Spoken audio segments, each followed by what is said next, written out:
Maayong adlaw kaninyong tanan ni akita karon diri sa Malaybalay City, Bukidnon para mag-interview og mga different artisan and different cultures here in Bukidnon.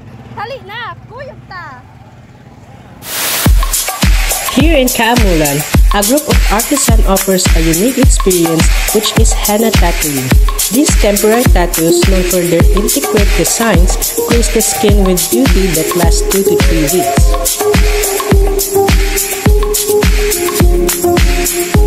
Manugtong nga po kami na Luki. Pag akong pangalan is Moises. His name na ko Moises. Kami karon diri sa Malaybalay City. Kog i-share na mo among mga naibalaan ng mga talento gikan po sa among mga maestro, sa among mga mentor.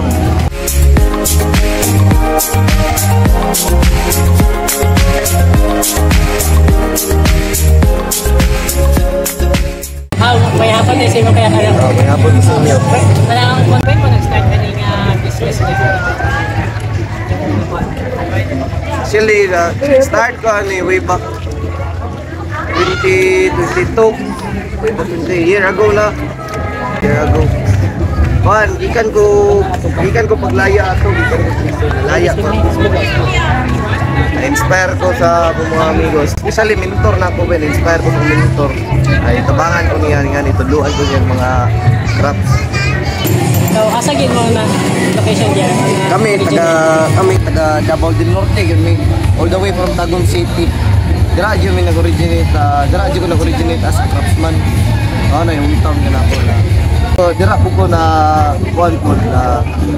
na baid og maayo para buhat og crafts. Dito sa Tagum City, Davao del Norte. Nay isa ka place dito na magtapok ka ng craftsman dito na. Dito ko na baid og buhat, anaw, sa pagbuhat, yan na.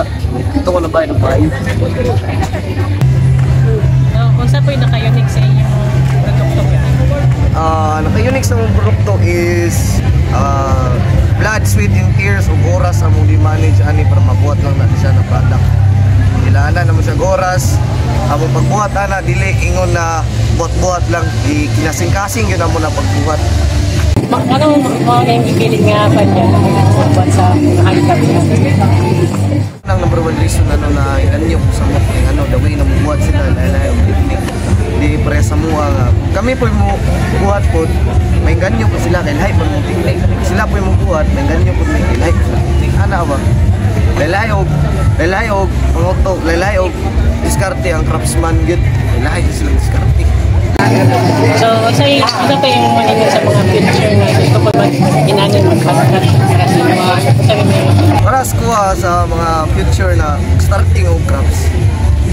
Isa lang may na kugi lang yun. Kung ayaw katapol og buhat, naon nimo kung asa ka nagikan, layo pa man kasi mo gusto adtuan karon, pero at least layo na kasi mo lipat batasan kung asa kagikan. Dahil lang sa pagbuhat, ayaw lang imay ng storya sa mga tao na mga negatibo. Kung sa imong ganahan buhaton, kung sa imong paborito, kung ikaw craftsman ka, gusto di kang buhat o crafts, gusto ka mo libot sa kalibutan na as a craftsman, madayo na lang nabay, ayaw lang paminawa mga negatibo sa imong palibot, madayo lang buhat. Kung kana lang siya na istorya, kung gusto ibilin sa kanan, jobless. So, marata mo ang kautanan yan. Salamat. And that's it. Thank you for watching. And if you're interested at henna tattooing, just visit at Capital Grounds, Malaybalay City, Bukidnon.